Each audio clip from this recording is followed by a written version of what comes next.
Coming up, how much Riz do you have? I'll tell you what it is. The good news, you can get more of it, and it helps you make more money. And then, younger workers are bringing their need for likes into the office. What?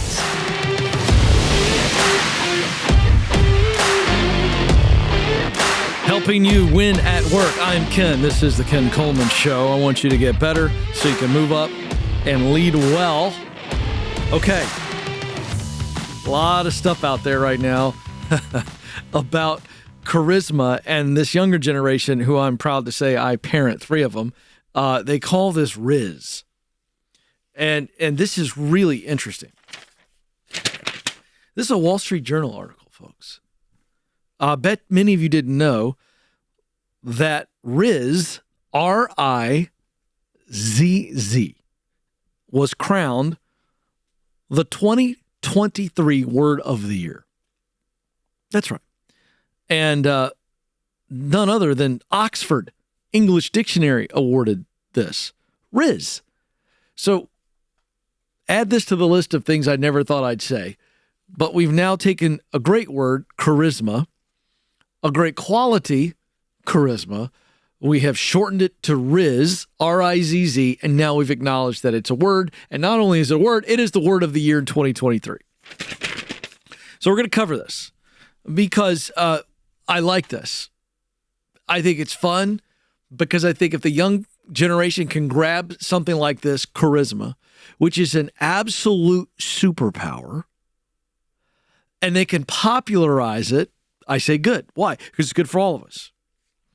Charles Duhigg, who I have had the pleasure of interviewing before, we'll get him back on the show. In fact, I'd stay tuned. I can tell you we're going to get Charles Duhigg soon. Stay tuned for that. He's the author of a new book called Super Communicators. This is how he describes charisma. He said, charisma isn't about grand performance. It's a state that we elicit in other people. In other words, charisma isn't about how you look and feel when you walk into the room. It's how you make other people feel when you walk in the room. Big difference. Love that. Duhigg goes on to say your ability to communicate and earn people's trust propels you up the ladder. That's absolutely right. How about Riz for the introvert? As though some of you are watching right now and you're going, I'm an introvert, Ken. I don't know about this Riz business. The very idea of Riz makes me sick to my stomach. Okay. Well, introverts can also exhibit Riz, and they do it through nonverbal cues. Could be as simple as a warm smile and a nod. Remember, Duhigg's right. It's how you make people feel. What emotions are you eliciting or are you creating in others? This is charisma. So I wanted to spend just a few minutes. I created some thoughts. If I was going to teach somebody how to develop charisma, in other words, Riz, is Riz like a muscle? If we go to the gym and we do the right exercises, in other words, the right disciplines, can we develop muscle? The answer is yes. And so I think this is absolutely true of Riz. By the way, I love saying it now. Now I find myself, if you notice the first couple of minutes of the show, I was kind of defaulting to charisma. Now I just think it's Riz. So I got to start saying it. I don't know if Kelly's going to let me get away with it without an eye roll, but we'll see. I'll try to use it in real life interactions around the office, Kelly, but she's already shaking her head. Is this an age thing? Are you saying I'm too old to say Riz? I just have beef with the whole thing. I don't know. Riz just feels like the new version of Chooky to me. Okay. And I think I know what Chooky means, but I'm not 100% sure. I'm not 100% sure. So what you're saying is, why create a new word? We could just say charisma. Is that your beef?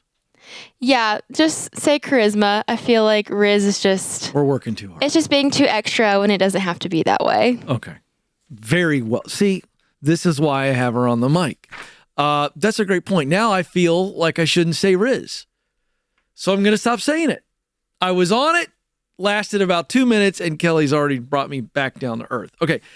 How can we develop charisma? Here's how you do it. First, you've got to develop some confidence in yourself, belief in yourself. If you don't believe in yourself at all, I can tell you, you will never be able to have charisma. Charisma is a form of confidence. So find an area in your life where you have some confidence and start to leverage that. In other words, go do that thing more. That thing that you have confidence you can do more of it. Remind yourself that you can do it well. Learn more in that area. And what will happen is your confidence will rise and the charisma rises with it. Because you put off this confident air, people believe in someone who believes in themselves. Are you getting that? If I see a person with low self-confidence, there's a good chance I'm not going to believe in them either. I'll tell you how this came across to me the first time I realized it. So I started coaching youth sports when my kids were little. Every year, whatever the sport was, the kids would walk on for the very first practice or tryout or whatever, and instantly I could just see. Even 6, 7, 8, 9-year-olds, 10-year-olds, doesn't matter. You could see the ones with confidence in themselves or in their ability to play the sport, and the other ones that had no confidence at all. So as a coach, I'm immediately going, I think that kid's probably better than that kid. Now, that's just real, and that's happening in the workplace. Here's another way to have a lot of charisma and develop it, is to be really actively present. I don't mean just present in the room. We know your body's there. Your heart, your mind, your spirit are actively present. You're engaged in conversation. When you're in an actual one-on-one, you are engaged, fully present. That makes that other person feel important, seen and heard. Charisma. Articulate. I jotted this down. You don't have to be a world-class speaker, but you can be articulate in how you speak. Using good words, not a lot of slang, not a lot of laziness. Speak clearly, enunciate. That's charisma. If you're easy to listen to, you're easy to like. You're easy to follow. This is charisma. Here's another one. Awareness. I think I jotted this down. There's 2 types of awareness here. Awareness of self and awareness of others. Awareness of self, awareness of others. Be aware of maybe some of your blind spots. Be aware of some triggers. Be aware so that when you're around people, you are at your best. Be aware of others. Really, really huge. Just noticing maybe one person kind of off to the side that no one's talking to. Break away from the group, go over, say hi. Big charisma there. The way you make that one person feel who's kind of like that lone sheep over there, that's charisma. You just scan the room and you went, this person's not talking to anybody. We're in a group mix or here or whatever. I'm going to go over and say hi. Huge, huge move. Awareness of others. Authenticity. Sometimes the best way to project charisma is just being you. Being you. If you're a little quirky, be quirky. You know? Be a little quirky. It's unbelievable. I'll give you an example. She's already talked in here. I don't mean to embarrass her. She's probably going to be embarrassed, but she can handle it.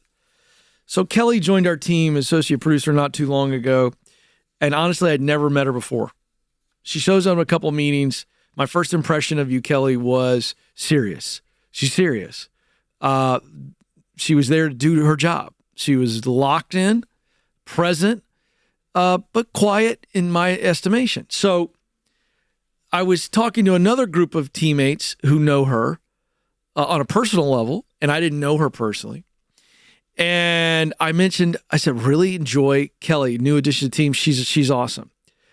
Oh my gosh, Kelly is so funny. She's so hilarious. She's great. And I'm like, really? Are we talking about the same Kelly? So I come into another meeting, and you remember this day. And I walked in like I had breaking news. And I said, Kelly, turns out you're really funny. And without missing a beat, and I don't remember exactly what she said, but she kind of, with a wry smile, kind of a half smile that I know her for, she kind of looked at me deadpan and went, oh, I'm really hilarious, or something of that nature. And it was just this quick little, and in that moment, that's charisma. A confidence to step into that. We don't know each other very well at that point, and here I come in 100 miles an hour, loud, and it was a great moment. So here's my point there. That was her being her. In that moment, she gets to choose to go, oh, okay, well, yeah, I don't know. Not confident. Or she steps into the moment and she says something funny, self-deprecating, fake cocky. The whole thing was great. And in that moment, she was the genuine article. Of all the things I told you, I'll leave you with this. Authenticity.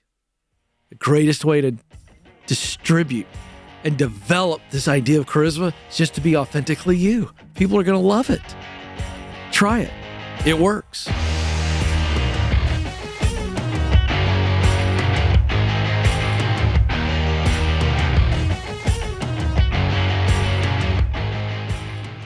Hey folks, I want to tell you about Aiden. He started at Bethel Tech 2 weeks after graduating high school, and less than a year later, he's 19 and working as a full-stack software developer. He loved the idea of being able to work at his own pace, but what he really thought was cool was Bethel Tech's faith-based learning environment and being with classmates who had a similar worldview. Now, if this is you, or if you have a son or a daughter that's looking for the next step out of high school and they may be tech-minded, at least interested, you need to talk to Bethel Tech. Listen to this. Fortune Magazine named them as a top 10 best UX UI bootcamp for 2024. And right now, they're offering you 10% off because you listen and watch The Ken Coleman Show. They also allow you to pay cash, and I know you'll like that. Go to BethelTech.net/Ken Coleman for details. Terms and conditions apply.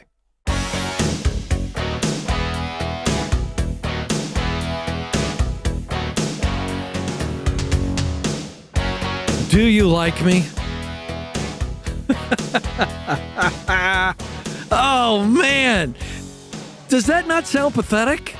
I just wanted to try that to throw you off. Could you imagine if we run into each other, we go, hey, do you like me? Do you like my shirt? Other than being borderline creepy, that's just weird, But we've developed into this like culture, right? Facebook brought it in. Like my post. Do you like my sandwich?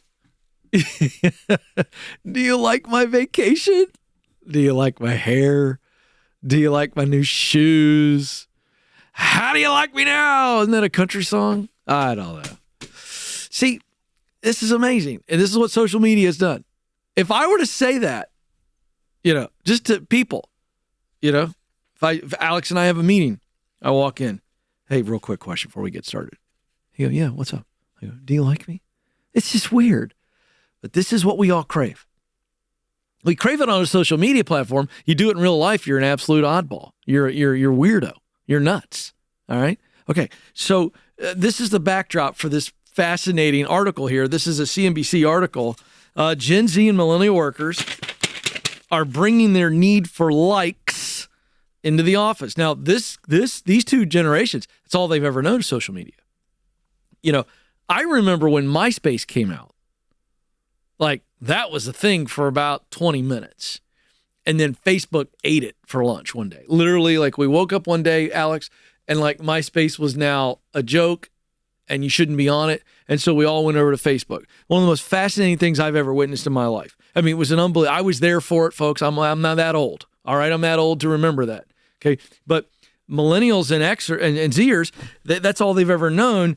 And they've got it on multiple platforms. The other day, I'm sitting with my kids, Alex, and my boys.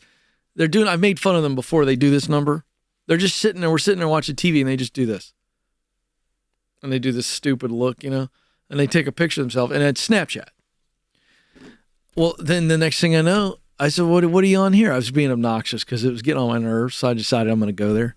And next thing I know, they're on TikTok. And then they're on Instagram. My boys on Instagram, TikTok, Snapchat, all basically at the same time. Just kind of like that. It boggles my mind.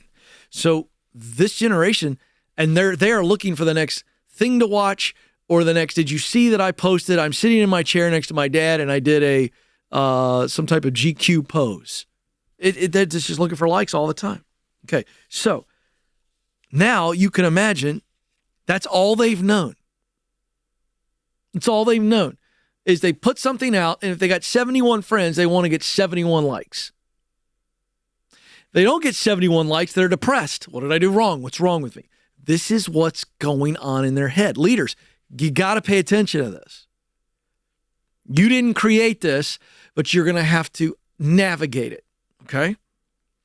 Now, let's add on top of this constant craving for verification, justification, affirmation, whatever you want to call it.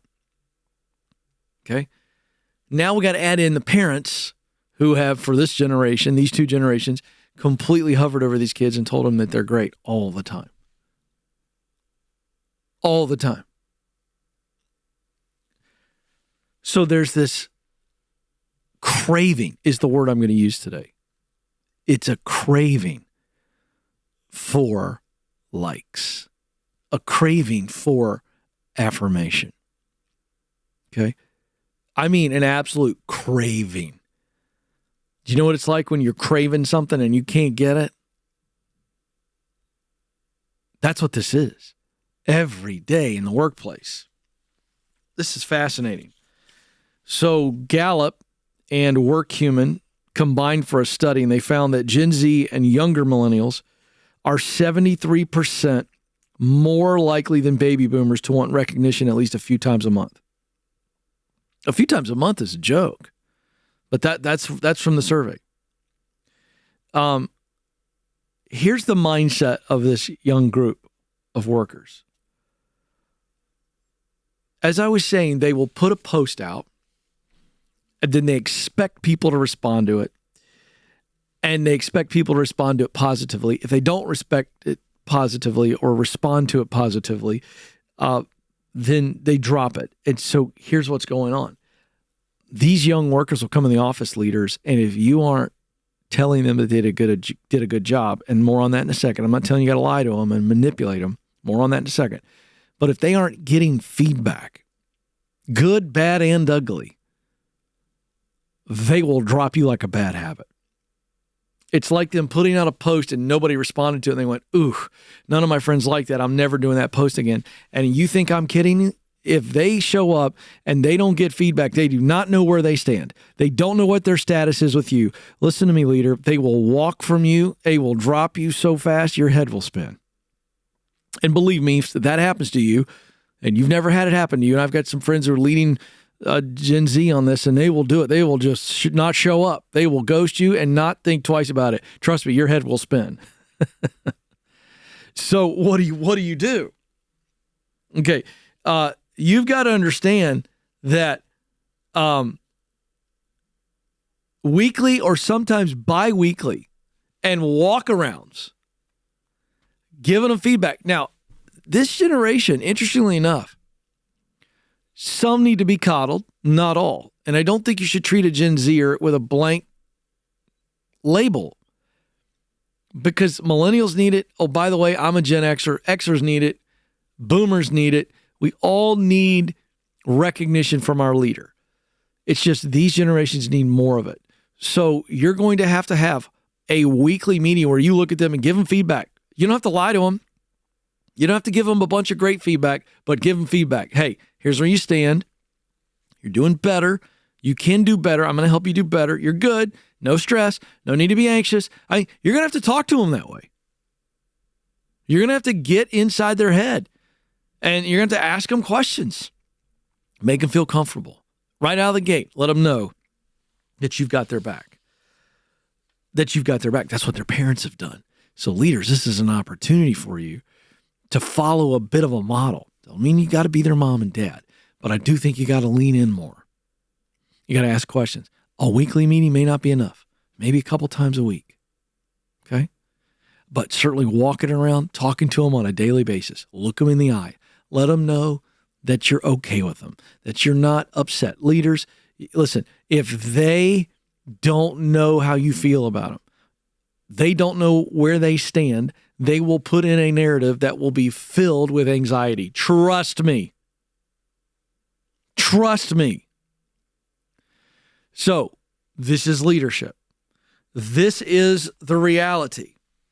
Find a communication system. Create your own system. Listen to this about authentic recognition. Little itty bitty doses, by the way. Doesn't have to be a long meeting. Could be a walk around, see them, boom, good job. Hey, I noticed this. You could probably do that a little bit better. Here's how you do it. I got your back. Hey, you're good. You're good. You got this. Light, micro dose, right? But authentic. Here's what they found. Employees who receive authentic recognition are 5 times as likely to envision a path for growth in their workplace. Here's the gold, leaders. When you give feedback, not just to the young generations, but to all generations in the workplace, you give them good feedback, you give them authentic feedback. They know, hey, listen, you didn't do this well, but I haven't lost faith in you. You can do this better. I'm going to help you do better. I haven't lost faith in you. You don't have to worry about your job, but you need to do this better. Authentic feedback. They begin to see, to the tune of 5 times more than others, that there's a path for growth here. And that's key for engagement and retention. That's the competitive advantage in the workplace, leaders, is retaining people. And the way you do it is let them know where they stand. Everybody wants to know where they stand. Be that for them, leaders.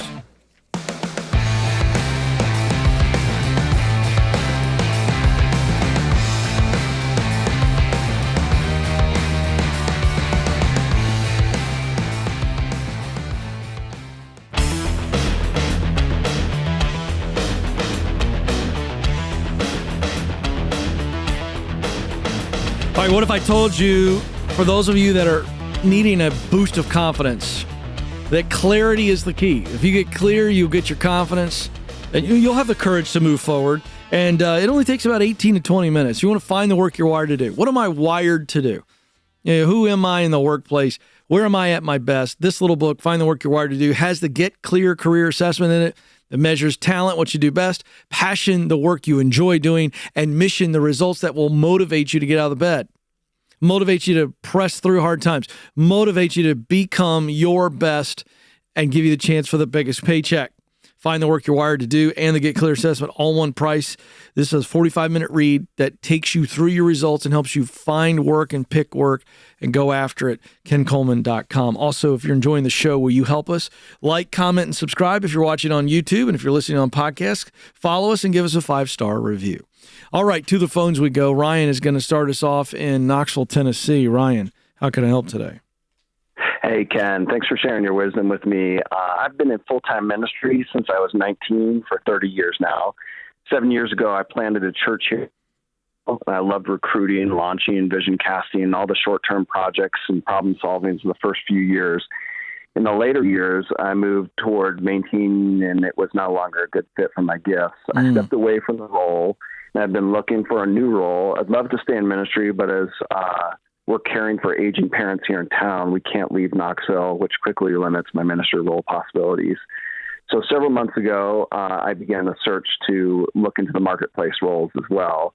But I'm just trying to figure out what might be a good fit for me with my gifts and experience. I took your Get Clear assessment, and would love to get your advice on what roles in the marketplace you might think are best match for my assessment results. Yeah, I'd love to hear those. So let's go with the top 3 talents. Yeah, so communication, imagination, and execution. Hold on. I can't write that fast, and I got to be able to look at this. Communication, imagination, and execution. Yep. Okay. And then my passions are performing and leading and promoting. Okay. And then my mission is achievement. Well, that explains why you're a starter. A planter is a starter. Communication, imagination, and execution. Well, the communication and imagination to me line up with people work and ideas work. The execution is a process thing. The performing, leading, and promoting, that's all people and ideas.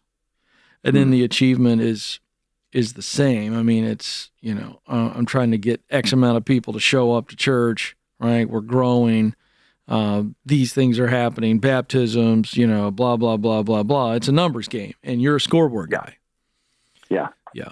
So, so what's jumping out to me is people and idea work. The execution is just, you are a get it done guy. That's the good news. You lay out a plan, or you lay out the steps, and then you cross the T's and dot the I's with ease. Yeah. For short-term accomplishments, if they pass a year or two, they become maintaining to me, and that's right. Don't hold my attention. That's exactly right. What have you been looking for? Anything, or are you just still in the stuck ideation phase? Project management, because it's so accomplish oriented, and then sales, because it's people and vision casting. Those are the two that seem like an easier move in. I mean, I would love something like motivational speaking or consulting, but those are a little more difficult to get into right in the start with not a lot of experience. Yeah, I like sales and I like project management. I think the project management piece, that's going to have a lot of variety to it. And so if you're starting a new project all the time, so if it's in that kind of environment where that will keep your attention, the communication and the imagination thing, I think, could really help you as a project manager, because you're the hub, if you will, or the spoke of a wheel when you're a project manager, touching a lot of different departments at times, certainly communicating with a lot of different people. So you look at the performing piece, that's all about pressure. I need to be in a pressure role. The leading is about influencing. The promoting, is, hey, this is what we ought to do. This is a great idea. This is the way to live, right? That's kind of you. Yep.